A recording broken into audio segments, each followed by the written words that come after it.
하버드 대학교 도서관에 이런 말이 적혀 있습니다. 꿈이 바로 앞에 있는데 왜 당신은 팔을 뻗지 않는가? 세계에서 가장 많은 노벨상과 기업인을 배출한 학교입니다. 그 학생들은 다른 대학생들에 비해 구별된 특징이 있습니다.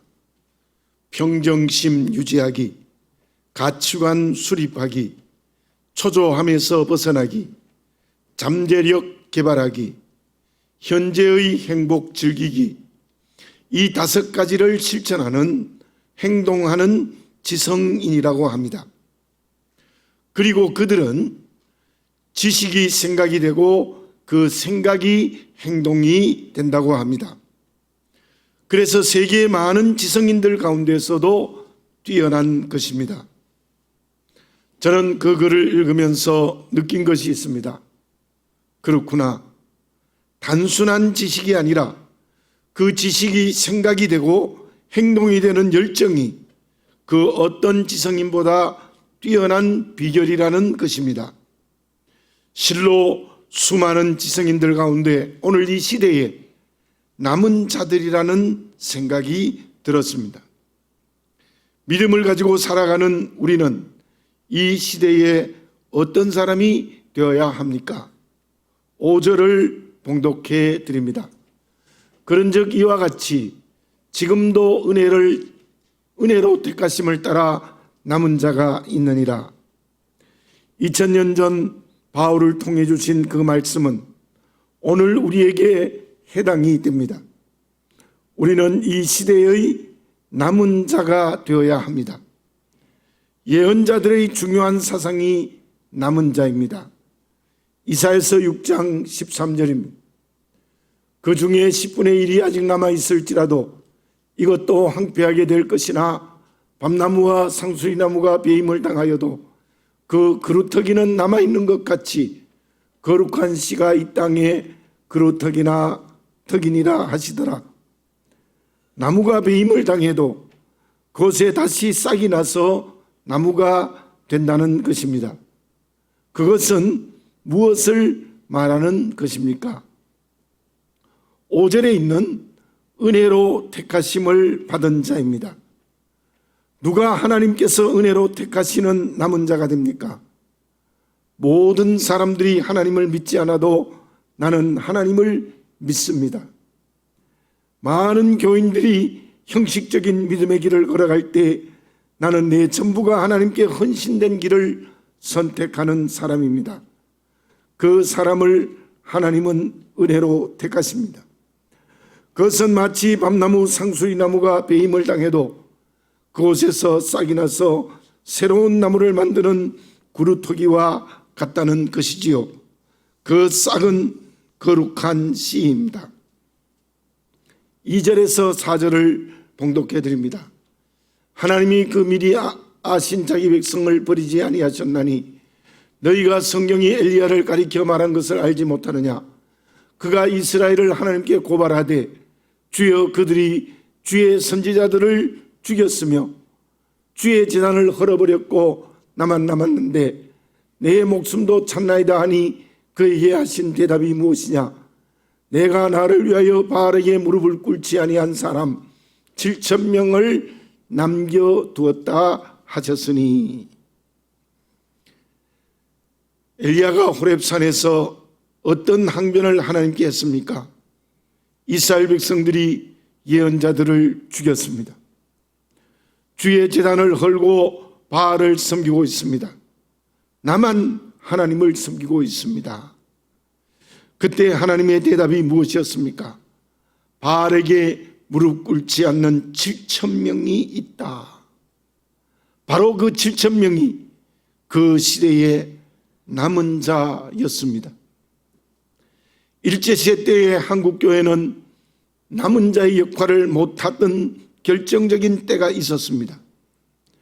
1938년 평양 서문학교회에서 열린 27회 총회에서 신사참배는 종교적 행사가 아니라 국가적 행사라는 이유로 신사참배를 총회에서 결의했습니다. 그것을 반대하고 신사참배를 거부한 주기철 목사님을 37회 임시총회에서 면직했습니다. 누가 오늘 하나님의 은혜로 택하심을 받을 수 있습니까? 모든 사람이 맞다 해도 말씀에 틀렸으면 아니요 할 수 있어야 됩니다. 동성애나 다원주의는 말씀에 틀렸습니다. 그것을 이 나라는 차별금지법으로 만들려고 하고 있습니다. 인권이라는 허울을 쓰고 말씀을 대적하고 있습니다. 우리 모두 이 시대의 남은 자가 됩시다. 엘리야 시대에 7,000명이 되어야 합니다. 우리의 믿음의 선배들이 신사참배를 반대했던 그 유업을 이어가야 합니다. 성령의 능력을 갑절로 받아야 합니다. 그래서 어떤 환경과 관계에서도 이 시대의 남은 자야 되어야 될 것입니다. 그러면 말씀대로 사는 믿음의 사람들, 하나님이 은혜로 선택한 남은 자는 어떤 성격을 가지고 있습니까? 대학에서 국문학을 전공한 학생이 심혈을 기울여 소설을 썼습니다. 유명 작가에게 평을 부탁했는데 그 작가는 앞이 보이지 않아서 글을 읽을 수 없었기 때문에 그 학생이 그 소설을 읽었습니다. 어느 정도까지 읽고 숨을 고르는데 작가가 말합니다. 끝났는가? 아닙니다 하고 끝까지 읽겠습니다. 다시 작가가 묻습니다. 이제는 끝인가? 아닙니다 라면서 끝까지 읽었습니다. 작가가 말합니다. 자네의 소설은 너무 평범하네. 독자들에게 감동을 주지 못해. 차라리 처음 숨을 고를 때 끝났으면 좋을 뻔했네. 이 세상에 수많은 작가들이 소설을 쓰지만 독자들에게 감동을 주는 소설은 많지 않네. 자네도 더 정진해서 독자들에게 감동을 주는 한 사람이 되길 바라네. 독자들에게 감동을 주는 작가의 소설은 소수라는 겁니다. 소설만 그렇겠습니까? 모든 분야에서 감동을 주는 것은 분명히 소수입니다. 하나님의 은혜로 택함을 입은 믿음의 사람들의 성격이 어떠합니까? 소수입니다. 어떤 역사적 시점에서도 믿음의 남은 자들은 소수였습니다. 다수가 아니었습니다. 우리는 대부분의 경우에 다수가 옳다고 생각합니다. 많은 경우에 그럴 수도 있습니다. 심지어 모든 회의에서는 다수결의 원칙을 따릅니다. 그럴 수 있지만 하나님의 은혜로 택하심을 입은 남은 자는 언제나 소수라는 말입니다. 믿음을 지키고 말씀대로 사는 그리스도인은 소수였다는 것입니다.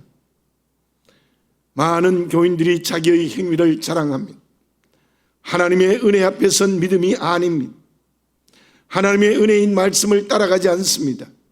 자기 경험이나 생각을 앞세웁니다.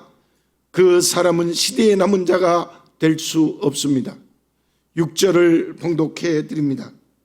만일 은혜로 된 것이면 행위로 말미암지 않음이니 그렇지 않으면 은혜가 은혜되지 못하느니라. 믿음은 언제나 은혜를 받아들이는 것입니다. 말씀에 순종하는 것은 은혜 앞에 엎드리는 것입니다. 믿음에 어긋난 자기 신념이 아닙니다. 말씀이 아닌 자기 주장도 아닙니다. 어떤 행위도 아닙니다. 하나님의 은혜를 믿어야 합니다. 하나님의 은혜인 말씀에 순종하고 그 은혜가 인격이 되고 삶이 되어야 합니다. 그 사람의 경건이 생각이 되고 그 생각이 삶이 되는 것입니다.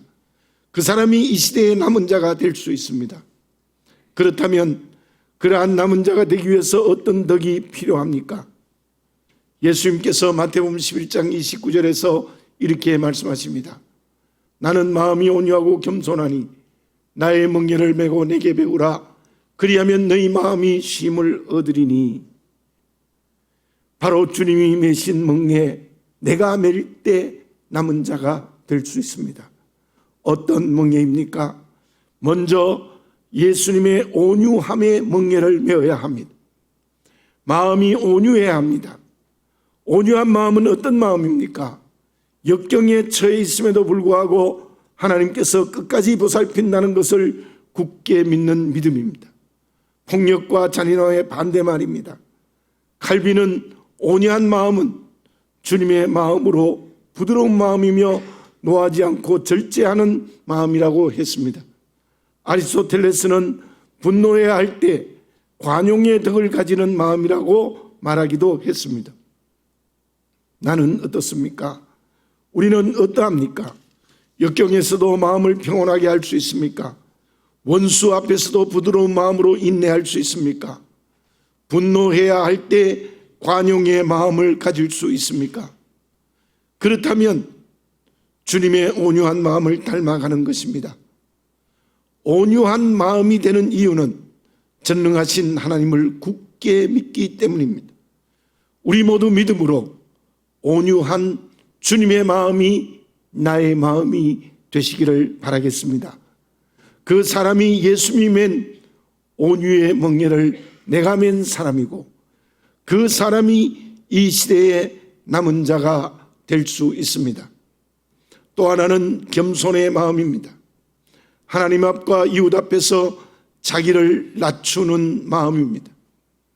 하나님 앞에서 종이 되는 것입니다. 언제나 하나님이 옳습니다. 내 생각과 말씀과 다르면 자기 생각을 버리는 마음입니다. 또한 이웃 앞에서도 자기를 낮춥니다. 언제나 섬기는 마음입니다. 원어의 의미에는 이웃의 고통과 고난에 함께하는 마음이라는 뜻이 있습니다. 나는 주님처럼 마음이 겸손합니까? 하나님 앞에서 십자가를 지라 하면 질 수 있습니까? 말씀에 온전히 순종할 수 있습니까? 이웃의 고난과 고통에 함께 합해하고 함께 문제를 해결할 수 있습니까? 그 겸손의 마음을 가지시기 바랍니다. 그 이유 역시 영원하신 하나님을 믿기 때문입니다. 저와 여러분, 새해가 시작된 지 둘째 주일 예배를 드리고 있습니다. 과연 나는 예수님이 맨 멍에와 같은 온유와 겸손의 멍에의 마음이 있습니까? 그렇다면 우리는 이 시대의 남은 자가 될 수 있습니다. 그런데 여기에서 한 가지 알아야 될 것이 있습니다. 주님께서 나의 멍에를 매라는 명령에는 이러한 뜻이 있습니다. 너 혼자 매는 것이 아니라 내가 함께 매신다는 뜻이 있습니다. 내가 온유와 겸손의 마음을 가지면 주님이 그 마음을 가진 나와 함께 해 주십니다. 얼마나 든든합니까? 다시 말씀드립니다. 예수님이 맨 온유와 겸손의 멍에를 매는 그리스도인들은 언제나 소수입니다. 그러나 오늘 이 시간 그 한 사람이 되시기 바랍니다. 그 사람이 이 시대의 남은 자입니다. 예레미야서 5장 1절입니다. 너희는 예루살렘 거리를 빨리 다니며 그 넓은 거리에서 찾아보고 알라. 너희가 만일 정의를 행하며 진리를 구하는 자를 한 사람이라도 찾으면 내가 이 성읍을 용서하리라. 한 사람의 남은 자가 있으면 나라가 바벨론에게 멸망되지 않았다는 것입니다. 엘리야 당시에 7,000명을 제외한 모든 이스라엘 백성들은 남은 자가 아니라 도리어 우상을 섬겼습니다. 하나님을 정면으로 대적했습니다. 이 시대도 남은 자는 소수임에 틀림이 없습니다. 나는 주님의 마음인 온유와 겸손의 마음을 가진 이 시대의 남은 자가 다 되어지시기 바랍니다. 그러면 이 시대의 남은 자, 주님의 온유와 겸손의 멍에를 맨 사람들은 무엇을 통과한 사람들입니까? 무엇을 넘어선 사람들입니까?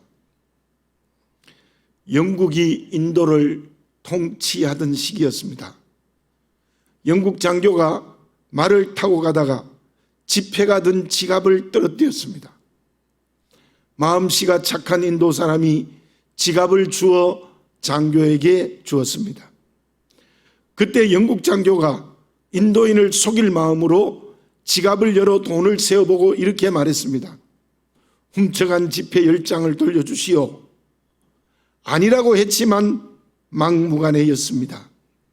결국 재판을 받게 되어졌습니다. 모든 상황을 들은 판사가 이렇게 말합니다. 지폐 10장을 당신이 가진 지갑에 더 넣어보세요. 이미 지갑에는 지폐가 가득 들어 있습니다. 아무리 더 넣으려고 해도 지폐 10장이 더 들어가지 않았습니다. 그 지갑은 장교의 지갑이 아니군요. 다른 곳에서 지갑을 찾아보시지요. 영국 장교는 본전도 못 찾고 자신이 놓은 덫에 걸리고 말았습니다. 욕심이 많으면 모든 것을 잃는다는 말이 있습니다. 누가 주님의 온유와 겸손의 마음을 가진 이 시대의 남은 자가 될 수 있습니까? 주님이 가르친 온유와 겸손의 마음이 무엇입니까? 그것은 주님이 마태복음 5장에서 말씀하신 마음과도 통합니다. 마태복음 5장 3절과 4절입니다. 심령이 가난한 자는 복이 있나니 천국이 그들의 것이며 애통하는 자는 복이 있나니 그들이 위로를 받을 것이며. 마음이 가난하고 애통해야 됩니다. 가난한 마음은 모든 것이 깨끗이 비워진 마음입니다. 제가 설명을 드렸습니다. 헬라어로 페네스가 아니라 푸토코스, 겨우겨우 한 끼를 이어가는 가난이 아니라 쌀 한 톨 없어서 당장 식사를 굶어야 하는 절대적인 가난이 본문의 가난입니다. 마음이 그처럼 깨끗이 비워진 자, 또 마음이 애통하는 자, 정말 슬픈 자, 이 애통은 야곱이 요셉을 잃었을 때에 슬퍼하던과 같은 의미입니다. 마음이 깨끗이 비워지고 정말 애통하는 마음, 그 마음은 어떤 마음입니까? 욕심이 전혀 없는 마음입니다. 마음에 전혀 욕심이 없습니다. 가난한 마음에도 욕심이 있을 수 없고 애통한 마음은 모든 욕심을 내어놓는 마음이라고 볼 수 있습니다. 이기적인 욕심이 온유하고 겸손한 마음이 되지 못하게 하는 것입니다. 부드럽고 낮은 마음은 가난하고 애통한 마음과 통합니다. 그러므로 이 시대에 남은 자는 가장 먼저 욕심에서 자유해야 합니다. 나는 어떻습니까? 아직도 세상의 것에 욕심을 부리고 있지 않습니까? 10번째 계명이 무엇입니까? 출애굽기 2장 17절입니다. 내 이웃의 집을 탐내지 말라. 내 이웃의 아내나 그 남종이나 그의 여종이나 그의 소나 그의 낙이나 무릇 내 이웃의 소유를 탐내지 말라. 탐욕이 세속화의 길을 가게 되는 원인. 마음에 욕심이 가득 차면, 아니 욕심이 있으면 그 사람은 결코 이 시대의 남은 자가 될 수 없습니다. 또 하나 적극적인 의미에서 이 시대의 남은 자가 통과해야 될 것이 있습니다. 큰 소나무에서 생기는 솔씨가 100만 개가 넘는다고 합니다. 그 솔씨 중에 다시 거목이 되는 씨는 어느 정도 되겠습니까? 대부분의 경우의 씨는 바위나 개천에서 썩어서 발화를 하지 못한다고 합니다. 싹이 나서 자라다가도 비바람에 꺾여져 죽거나 화목으로 베어져서 크지 못한다고 합니다. 실제로 100만 개의 솔씨 중에서 거목이 되는 것은 한두 개에 불과하다고 합니다. 씨가 큰 소나무가 되기 위하여 참으로 많은 어려움을 넘었어야 합니다. 비바람을 견뎌야 하고 또한 뽑히지 않아야 되고 베이지 않아야 되는 어려움을 넘어설 때에 비로소 큰 소나무가 되는 것이 자연의 원리입니다. 로댕은 이런 말을 합니다. 극렬히 자신을 단련한 자 외에는 나의 작품을 보지 말라. 누가 온유와 겸손의 주님의 마음을 닮은 오늘의 남은 자가 될 수 있겠습니까? 첫째는 욕심으로부터 자유한 사람이고 또 하나는 환난을 통과한 자들입니다. 고난을 넘어선 사람들입니다. 본문의 말씀 1절을 봉독해 드립니다. 그러므로 내가 말하노니 하나님이 자기 백성을 버리셨느냐? 그럴 수 없느니라. 나도 이스라엘인이요 아브라함의 씨에서 난 자요 베냐민 지파라. 바울이 본인을 소개하고 있습니다. 이스라엘 사람이며 아브라함 자손이다. 그 말에 어떤 의미가 있습니까? 나도 유대인인데 같은 동족에게 큰 환난을 당했다는 뜻이 저 말씀 뒷면에 있습니다. 실제로 바울은 동족들에게 얼마나 많은 고난을 당했습니까? 돌에 맞아 죽을 뻔하기도 했습니다. 2절에서 4절에서 나오는 엘리야와 7,000명은 어떻습니까? 엘리야는 아합과 이세벨에게 죽음의 환난을 겪었습니다. 그러나 그 환난을 통과하여 사명을 감당했습니다. 7,000명은 어떻습니까? 성경에 구체적인 기록은 없습니다. 그러나 그들이 믿음을 지키기 위하여 얼마나 큰 환난을 겪었겠습니까? 엘리야도 7,000명도 환난을 통과한 사람입니다. 고난을 넘어선 사람들입니다. 그들이 하나님의 쓰임을 받은 남은 자가 될 수 있었던 것이지요. 요한계시록 7장 14절입니다. 내가 말하기를 내 주여 당신이 아시나이다 하니 그가 나에게 이르되 이는 큰 환난에서 나오는 자들인데 어린 양의 피에 그 옷을 씻어 희게 되었느니라. 천국에서 상급을 받는 성도들은 주님의 십자가의 은혜를 받은 사람들입니다. 그 은혜를 받아들이는 믿음 때문에 큰 환난을 통과한 자들입니다. 나는 어떻습니까? 조그마한 어려움에 믿음을 팔지 않았습니까? 심지어 세상의 이익 때문에 말씀에 불순종하지 않았습니까? 믿음 때문에 손해볼 줄 아는 용기가 필요합니다. 말씀 순종 때문에 불편해질 수 있어야 합니다. 믿음의 길을 가기 때문에 고난을 당할 각오를 해야 합니다. 사무엘하서 15장 18절입니다. 그의 모든 신하들이 그의 곁으로 지나가고 모든 그렛 사람과 모든 블레셋 사람과 및 왕을 따라 가드에서 온 모든 가드 사람 600명이 왕 앞으로 행진하니라. 다윗이 압살롬에게 반역을 당하여 도망을 할 때입니다. 모든 신하들이 압살롬 편에 섰습니다. 그러나 그때 가드 사람 600명이 다윗을 호위했습니다. 그들은 다윗과의 의리를 생명같이 여겼습니다. 권력에 대한 욕심이 전혀 없습니다. 다윗을 통해서 성공하려고 하지도 않았습니다. 그리고 생업과 가족을 두고 다윗의 고난에 동참했습니다. 실로 그들은 하나님 앞에서 욕심에서 자유한 자들이고 환난을 통과한 그 시대의 남은 자들이었습니다. 다윗은 그들을 통하여서 구원을 받았고 결국 왕위를 회복하는 데까지 갈 수 있었습니다. 가룟 유다를 다시 생각해 봅시다. 그는 주님의 제자로 신임을 받았으나 배신한 사람입니다. 물질에 대한 욕심이 대단했습니다.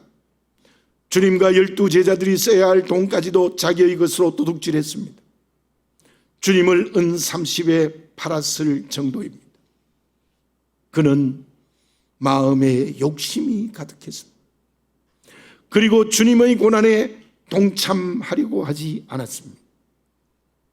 사랑하는 교우 여러분, 2022년 새해 매순의 오늘을 살아가면서 어렵고 힘든 과정을 겪더라도 이 시대의 남은 자가 되어지시기 바랍니다. 그 사람은 하나님의 은혜를 받아들이는 믿음의 사람입니다.